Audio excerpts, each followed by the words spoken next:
on to the next one. Thank you, Mr. Griffiths. Ahmed Fathi, ATN News. Thank you for your candid remarks and briefing you're giving us. But in spite of all these challenges, was there any lost opportunities that you see in hindsight that it was possible to do?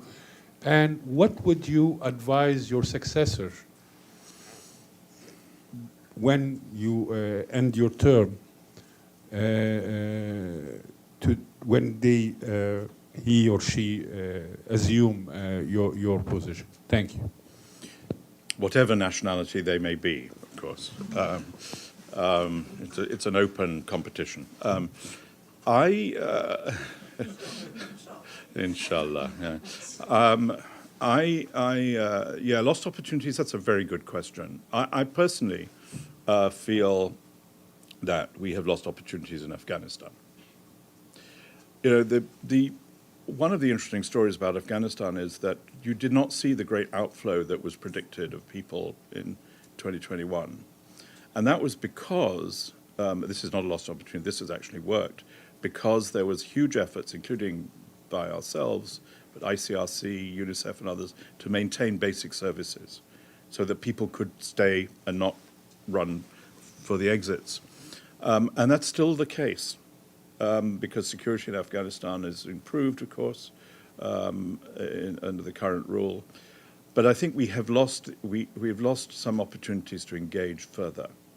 And I'm hopeful that Doha 3, which is coming up in a matter of weeks, will make clear the agenda for international engagement. As I say, I've worked with the Taliban for the last 25 years, and the interesting thing about Taliban is they don't change. They're the same people, actually, that I dealt with. One of my first people I dealt with the Haqqani network, I met in 1982, so somewhat before you were born. And, yeah, I wish to. But they are the same, and there is a certain way of engaging with them, taking into account, I think, the appalling edicts that they have brought to bear. But even with those edicts, we work hard, we really being frontline organizations, typically women-led, typically Afghan, to deliver aid to women and girls in Afghanistan. I've recently been reminded of this by a program of work which provides education to women and girls, 2,000 or so across Afghanistan, but very, very discreetly getting on with the job. We have not been able to craft a formula yet. I'm not blaming anybody. I think it's tough with the Taliban, but we haven't been able to craft a formula which allows us to have cross-the-board engagement. I am one of those, and OCHA is one of those, which believes that investment in and attention to the economy of Afghanistan, as Feridun, the Turkish official, reported to the Security Council, is a very important entry point. And we have been talking to the Taliban, including their leadership, about that in recent days, and I think more can be done on that. And more can be done by, coalitions of key member states to take that forward. So I think Afghanistan has been something of a missed opportunity. Yemen, of course, has.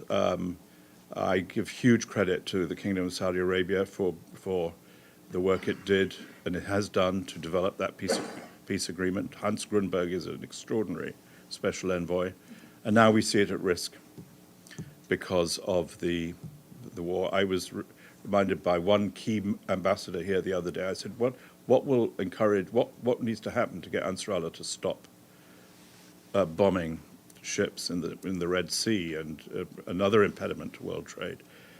Then I was told we need a ceasefire in Gaza, a permanent ceasefire in Gaza. It's as straightforward as that. Well, I hope so, because Yemen still is doable. It's on the rocks, but it's doable, I think. It's not quite a missed opportunity. What do you advise your successor? Yeah. I think two things. Your job, I would say to him or her or him, is going to be completely absorbed by crisis, because you will still be the front end of international response to crises, to wars, to climate, the damage of climate change. So you can be completely absorbed by that if you're not careful, because the world will expect that of you. But really, the key challenge for my successor and for the humanitarian community is nothing to do with crises.